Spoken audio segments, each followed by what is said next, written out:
Hey guys, welcome back to Vertical Momentum. I'm your host, Richard Kaufman, also known as the Comeback Coach. Guys, if you ever want to hear a story of resilience, how to come back from tragedy to triumph, this is going to be an amazing episode. Chad is going to drop some amazing stuff. We're going to be talking about a little bit about everything. We're going to be talking about empathy. We're going to be talking about compassion. Not only is he a CEO, he's an author of an upcoming book.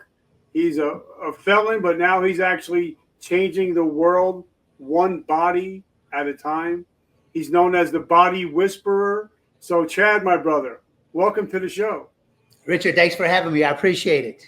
I love it, and I got to give a big shout out to Mary Ellen. Mary Ellen, if it wasn't for you, we wouldn't be hanging out together. So, thank you so much. Thank you, Mary Ellen. Big shout out to Dunkin' Donuts for keeping me energized all day long. Your new dark roast coffee is truly amazing. Thank you, Duncan. So, Chad, first question right out of the gate. Sure. What is your definition of resiliency? My definition of resiliency, I just like everybody else back in the day, it's about how many times you get up. It's not how many times you get knocked down. It's a keep going. We hear this all the time. But recently, I like to learn and I like to discover new things. And I came across the video, Sean McVay, an old coach or current coach, there's a lady at Duke. She's a PhD professor. She's talking about psychology and she talks about resilience, and she's on a chalkboard. She's got two sides of the chalkboard. On one side, she has who you are. On the other side of the chalkboard is about who you want to be. On the other side, it's where you're at. And then on the right-hand side, it's where you want to be at. And in between there was a lot of ups and downs. There was a lot of failures. There's a lot of successes. And so it had a squiggly line. And what she said, what really rang a bell, she said, resilience is the ability to stay in the frustration period for the longest of time. It's the ones that can endure frustration without giving up, without quitting. Right? Who can continue to find a way to get out of a frustrating situation and to enter that goal that you want to have. So I used to say it was about getting knocked down and getting back up. But now what I look at is, spending 30 months in prison, I spent 30 months in a frustrated state. And I was able to get over that. Right. So now when I get into the streets, I do everything in business and life. Nothing really frustrates me. And if it does, it's something simple because I know there's a solution. So I think for resilience for me, it's how long somebody can stay in the frustrated state. I love it. So give us a quick down and dirty about who you are, where did you grow up, how did you grow up, and how did you become the man that you are today? Well, a lot of times, people want to know about the past. Where are you from? What'd you do, and all that. So, a quick little thing. The big question I ask everybody is, tell me a little something about yourself, just kind of like you did. And so, those are my physical properties. I'm a 51-year-old husband to my lovely, wife Jackie. I'm a current CEO of Move Human Performance Center. We're co-owners of it all. I grew up in Colorado. I raced BMX bikes. I love adrenaline. I love dopamine. Right. I'm more of an extreme sport athlete. I did BMX. I played football. I wrestled. But then again, I also like entertainment. I got into partying, and that's what led me to get in some troubles over the course of my life. I used to say I made a couple of wrong turns, but I don't know if those were ever wrong turns. I think those were right turns that led me right back to the direction. It's almost like a GPS system, right? If you're on Apple Maps or Google Maps, if you take the wrong turn, it just redirects. So I don't call those wrong turns. I just had to redirect my life. And so here we are today, owner of a company, train a lot of professional athletes. I help a lot of comeback stories, people that overcome catastrophic burns, paralysis, So now it's all about the future. Okay, well, let's go back because, without the past, we will not have the future. All day long. For me, I was looking at 5 years for grand larceny. Luckily, I didn't have to go, but I knew what I was looking at. But what is it like being behind those bars for those 30 months? Because you had to be a different mindset switch. You had to change something. I did. And really what I had to change my identity. I had to change my identity. So, I was very fortunate. I met my current wife. I met her before I went to prison. She was bartending. I went in with my buddy. I just got released on pretrial. So I got bailed out. I came into a bar, sat down. We were talking about the last 9 weeks I was in hell and what I just went through flying across the country because I had a federal case. So I went from Arizona to Oklahoma to California to Hawaii. And then finally I saw a judge and I got bailed out.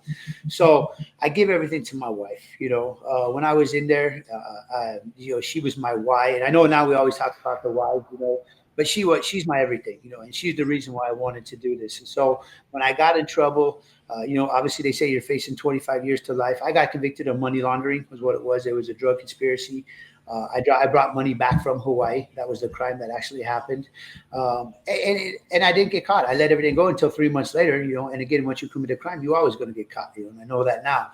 So I was discussing everything. That's when I met Jackie. And so going to prison, the toughest thing about it was leaving her. I knew the new life I wanted. I knew I wanted to be a family man. She had some kids, right? I knew I could help her out. I knew she could help me out. But there was a 30-minute time frame that I had to first endure and I had to get through with. Walking into the land of the unknown, walking into the land of the unknown. But I've already been transferred around the nation beforehand, so I knew what I was already getting into. I had a self-surrender. Right. And so people say, Chad, why don't you fear nothing, or why don't you stress about anything? Because stressing is when your fiance or your girlfriend or your wife drops you off at the Federal Marshal's building and you have to walk across the street, tell her I love you, tell you I'll see you later in 30 months, and then you walk across the street, you got to self-surrender, check yourself in. That's pretty stressful. Nothing in life right now can get me stressed more than that. But now when you were in there, you had a choice to make. Like when I got sober, I've been sober 36 years coming up in January. Congratulations. For me, I had to stop hanging out with people, places, and things. And yep. I know that once you got in there, you had a choice. You could either have been doing what everybody else was doing, or you could have started changing your mindset and changing your life from the inside out. So what are some of the things that you started to do that others weren't doing? Well, growing up, like you say, what's your history? My dad, country people. So I grew up in a hard life. I knew what hard work was. That's why and I say this all the time, I was the best drug dealer. I was available 24/7. I worked hard. Yeah, I was the best drug user too, because I worked hard to go find the drugs when I became a user. But so hard work was never a thing. As soon as I got to prison, I got lucky. The second day, I had a guy come up. He says, Chad, you coming with me? You got to work. Most of the time you have to go through orientation and everything else. For whatever reason, he singled me out. He picked me up. So I was on a construction crew, right? From day one, I was doing things constructive around prison. We built a visitation center from the ground up. I carried it like I was still living on the streets. I had a job. I had something to do. And not only that is that, when you go into prison, you're by yourself at first because you don't know. Let me do my time and I'll let you do your time. That's kind of the whole theory and the whole saying that's inside of there.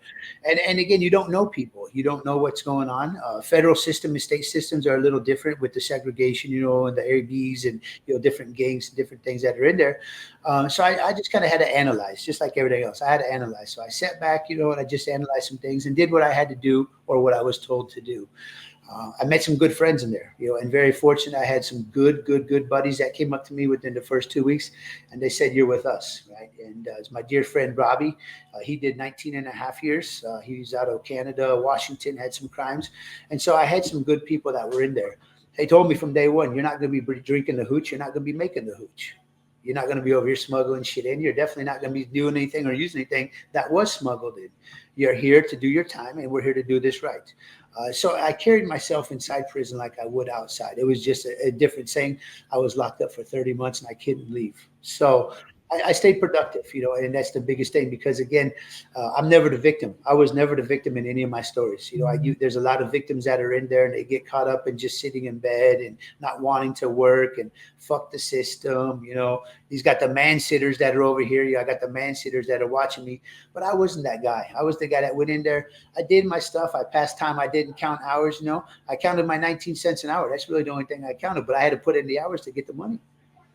So now when you got out, yep, you had to reinvent and reimagine your life. And the reason why I ask these questions because a lot of veterans and first responders, when they get out of the military or they hang up their gun belt for the last time, yep, they have to reinvent and reimagine their life again. Mm-hmm. So talk to us about that process of reinventing and reimagining yourself once you got out, and now you're known as a convicted felon. Yep. Well, nobody ever knew. So I went back to work. So my good friends I've always worked with, Rehab Plus, they're my good people. I went right back to work the first day I got out of prison. I had a job. And that's what you need. You need to have a job. Even if from the military, you have to have a job. First responders, they retire, whatever. You have to stay busy. So you have to have a job. Anybody overcome an addiction, I talk to a lot of them and they say they're doing good. And, I'm recovering. I've been sober for so long. And the first question I asked them, I said, so how's your job doing? And they said, well, I'm kind of in between jobs right now. I'm trying to figure this out. And if you're doing good, you have a job. You have to collect a paycheck, right? Because the paycheck is what makes you feel good. It's about money. It really is. It's about money. And it can be a little bit. I was prideful when I got 19 cents an hour. I really was, because I was collecting money. I was earning something. So the more you earn something, the more dopamine that your body releases. The more dopamine your body releases, the better of a feeling that you have of an accomplishment or to go get a next goal. And that's one of the things, that it's a sense of accomplishment. That's one of the things that gets people hooked up on getting high, is because they got rewarded. So you have to take that dopamine and you have to do something. So when I got out, again, like I said, I was lucky. I had the job the first day, but I went to work with a label on me that only a few people knew, but I knew it, and I didn't know if people were going to be looking at me differently. A lot of the people I went back to work with, they knew me before I went away. They were just told that I went to Hawaii to work on an oil rig. There's no oil in Hawaii, I promise you. But my boss told everybody that I was in Hawaii working on an oil rig, right? Again, I wanted to stay low key, because again, my health and fitness and everything that I do in helping people, again, the labels, and people are very quick to judge. So I just went back to work like it was normal, because I kept that structure when I was in prison. Right. It wasn't something new to have for me to start back at work. I just had a different setting. Right. I was outside and I was back in my environment. I trained people when I was in prison. Right. People were about, fitness is medicine, movement is medicine. So you could still train people while you were in there. Everybody inside had a hustle. And that was one of my hustles. So I never stopped training. Again, you got to get right back to where it was. Never did I was already at the lowest. I was in the ditch. There was only one way out, and that was up.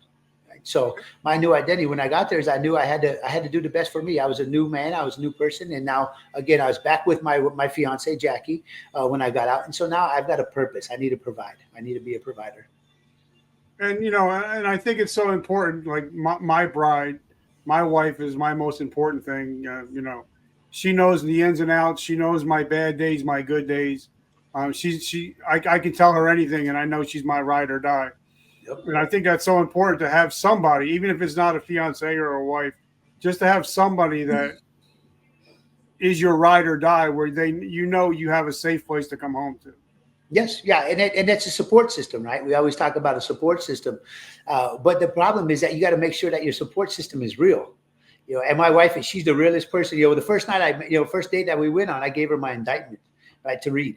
Right, the first date, we get out of the restaurant, we get in my truck. I don't even think I gave her a kiss at this time, because I wasn't even sure. I pulled out my console and I just hit, for whatever reason, I had my indictment in my middle console of my truck.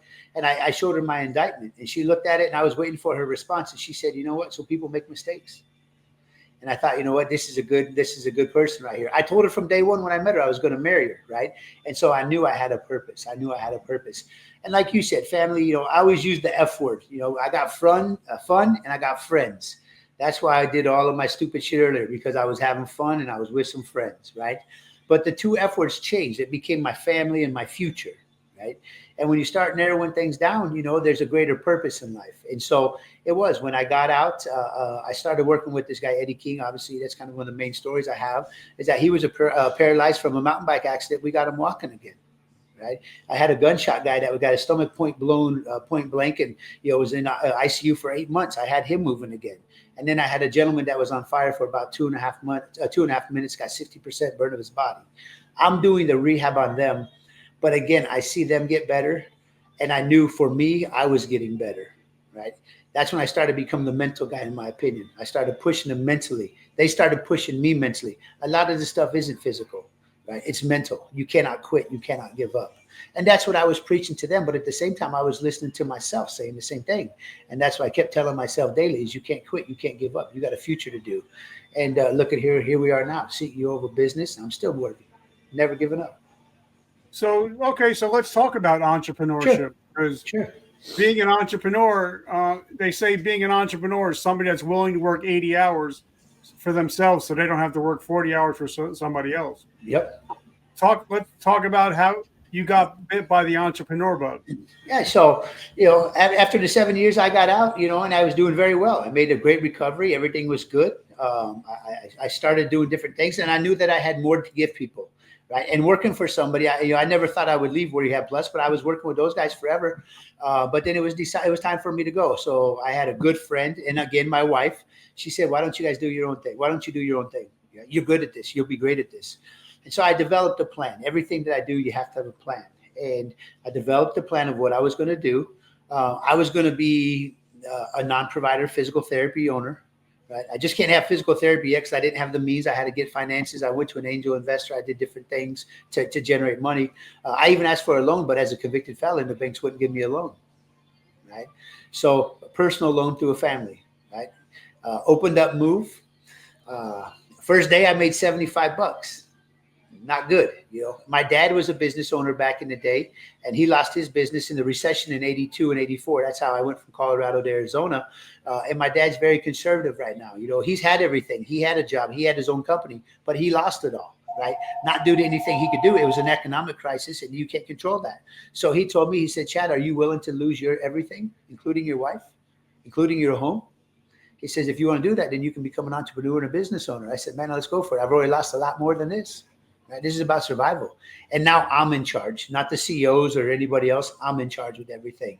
So we opened up Move. My wife was, again, my backbone of everything. She was here with me at 5 o'clock in the morning. Like you said, I was here 7 to 7 and 5 to 5, 12-hour days, 7 days a week, 84 hours. Right?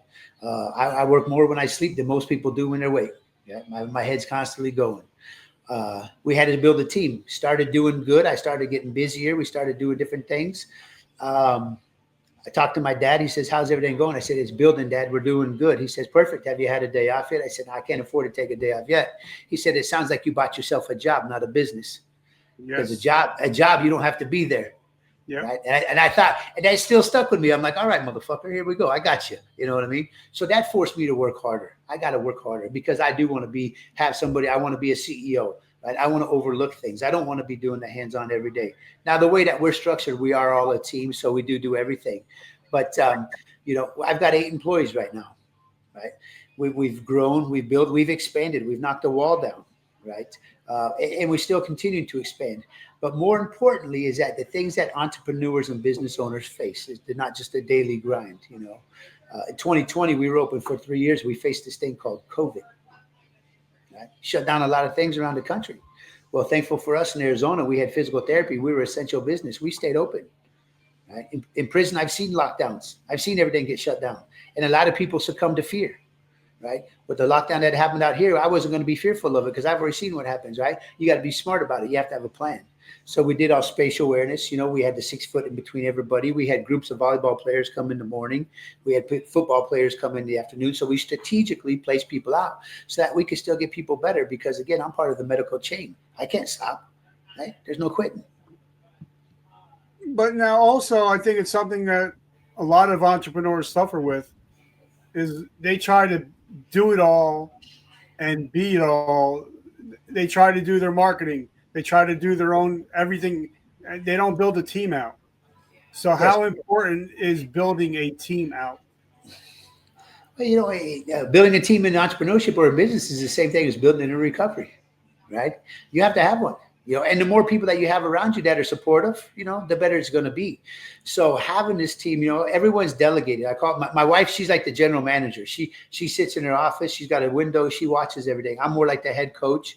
My buddy Kane and Brandon, they're like the defensive coordinator and the offensive coordinator. So we all have everything's delegated, right? And that's the good thing that's now because it allows me to do these podcasts. It's allowed me to go out and do some speeches and speakings. Again, they have the same mission as that I do, and everything that we create down here, it is about a team method. Nobody's left out. Nobody's more important. At the end of the nights, and again, we're still private, we're still a small business, but at the end of the night, I'm the one that cleans the toilets, I have no problem doing that because I don't walk around like I've got my head on my shoulders. I'm too good for anybody else, I like going to the restaurants where you see the owner back there cooking, right? That's how you know it's a good restaurant. Yeah. Right? I'm here. I'm hands-on. I'm hands-on. But at the same time, though, is I'm not going to do all the work. I want my employees to work. That's how they're going to learn. You got to learn by doing. So have you started taking days off? Oh yeah. I take days off if I need to get out of here. We went to the NBA draft. We went to the NBA last year with one of our players. So that's good to be able to travel. I was able to take my boy Kane, my right hand man. We call those business trips. We jump on a plane, we get out of here for a couple of days, then we come back.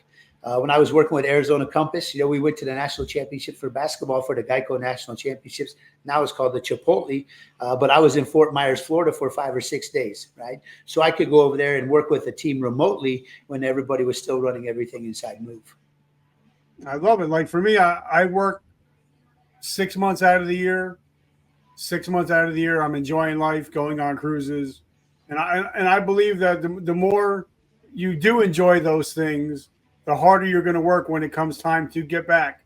Like when I get Yes. back from a cruise, I know I'm working 18 hours a day, 7 days a week until my next cruise. And I think a lot of people they don't enjoy life.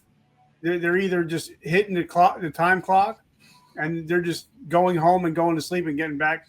They're not enjoying what they're doing. So Right. talk about having your job being your passion. That helps a lot instead of just ticking the time clock. Like you were just saying, 6 months is 6 months. We wish everything could always be balanced, right? And that's really what we try to do. We try to balance life and we try to balance work. My wife, Jackie and I, we work together. We're together 24 hours a day, 7 days a week. People say, "How do you do it?" It's because I love her. Right? We love each other. We do everything together because we have a good time.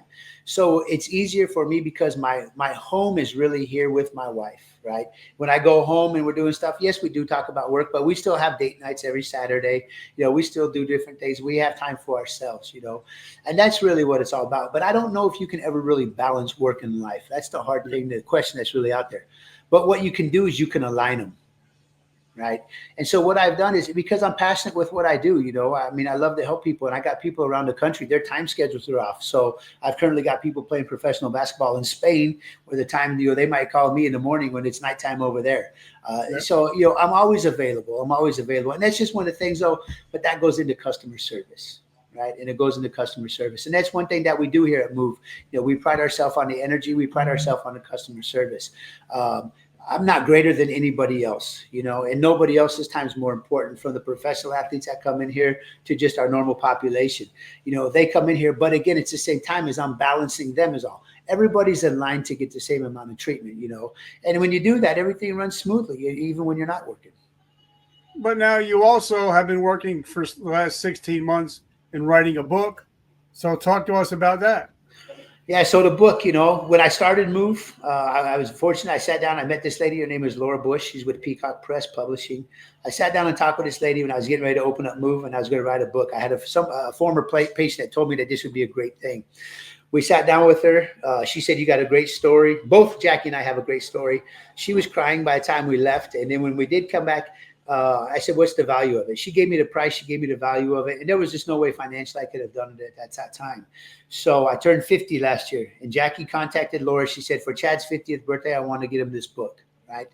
So last February, I started talking with Laura and talking to you. I was doing some interviews with some ghostwriters. I found a perfect match for me. We started writing. His name is James Tolley. He's out of Colorado. Just an awesome guy. So we started putting an outline together. First question they asked me, "Who do you want to write this book for?" And I said, "I want to write this book for people overcoming addictions or drug use, overcoming felony convictions or any type of a criminal past. I want to write it for anybody that's overcoming a catastrophic injury, anybody that wants to become and start a business, a CEO, an entrepreneur. I've got a lot of people I want to write this book for." And they both looked at me and they said, "Perfect, you're not going to sell it." I said, "What do you mean?" She says, "If you write a book for everybody, you sell it to nobody. There's got to be that one person that you write it for." So I said, I want to write this book to somebody who's having a hard time of finding out who they are when they've tried all of the help from classes, from programs, for whatever, and they can't ignore the noise, whether it be external or internal, and they can't ignore the noise. So I came up with an idea that I was going to give 10 codes, and it's 10 codes that I've used. Starting chapter 1 is identity, right? First thing to get better, that you ask me that, you got to know who you are. Right. Second chapter is based on choices. It's either yes or no. We're in a world right now where there's a lot of influences. We got a lot of options, right? But the more options you have, the more problems you have. So I've gone through in every chapter, I give a code. So 16 months, It came out. It's a beautiful book, not just because I wrote it, but it's a beautiful book, a very helpful book. And really what it does, it's simple. It's simple, but it takes the simple so back to the reader that you had to look in the mirror. And when you get done reading the book and you look in the mirror, you're going to know that you can overcome anything. Right? You're going to know you're going to overcome anything because it's now put onto you. It's either yes or no. It's either time now or not time. Right. But you have to figure out when you are ready. So with this book, 10 codes to transform your life, mind over virtual everything. If I can do it and I've done it, I know everybody else can. I love it. So when does it become available? Tuesday the 28th on Amazon. The book will become available. So I've got hardback, I got softback, and there's also an e-back version that's out there. So it'll become Thursday the 28th or Tuesday the 28th of October. Nationwide, worldwide, it's going to be out there for everybody. And what's the name of the book? The title of the book is Mind Over Virtually Everything. 10 Codes to Transform Your Life. I love it. So this is a teaching podcast. So if somebody was getting out of the military today, sure, what would be your top 3 pieces of advice to help them reimagine and reinvent their life? Your self-identity is not fixed, it's fluid. So now that you're getting out of the military, you have to be willing to accept the new life that you're given. And you have to find out who that is that you want to be or what that is that you want to be. Right? So you have to look and find out first who you want to be. Second of all, like I said, you have to get a job. Right? Whatever it is, if you can go from to a civilian job or whatever job you can get, you have to have a job. And then the last thing, just like you had to do in the military, just like anything else, have a plan. Have a plan. You can never be in control, right? If we go to war, I can never be in control of war because I have an opponent and I have an enemy. But one thing I can always do is I can always be in command. If you be in command of yourself and we be in command of our platoon, our team or whatever, we have a better chance of conquering and winning the victory. So the biggest thing is always be in command. So once you find out who you are, you have to have a job, find out what you want to do. Once you do that, you're in command of creating both of those. I love it. And I want to give a big shout out to our wives. My wife is Michelle. Your wife is Jackie. Jackie. I just wanted to give a big shout out to them. If it wasn't for them, we wouldn't be here. We would not be here. I want to give a big shout out to Love. Mary Ellen, I want to give a big shout out to. Thank you for putting us together. I'm so humbled and grateful. Dunkin' Donuts, thank you so much for energizing me and keeping me going. Chad, my brother, I just want to say I'm so grateful to be able to hang out and talk with you. And I want to be the first one to buy your book. So I will be the first one ordering your book, and I'm going to take over my next cruise. I love it. Yeah, and it's on the front of it. It's a checkerboard, and I got chess, right? Because in life, it's chess, not checkers, right? So the whole design from the front to the back, it's excellent. Inside and out, front to back, it's a hell of a read. I love it, brother. And guys, the way I end every show is every morning you wake up, you have a choice. You can be a victim, or you can be a victor. And if you listen to this show, you're no longer victims of your past. You're victors of your present and your future. Thank you guys for always showing up. 13 years strong, going strong. Thank you guys. I love you. And remember, vertical momentum, the only way to go is up. Up. I love you guys. Chad, my brother, keep kicking ass and taking names. Have an awesome week.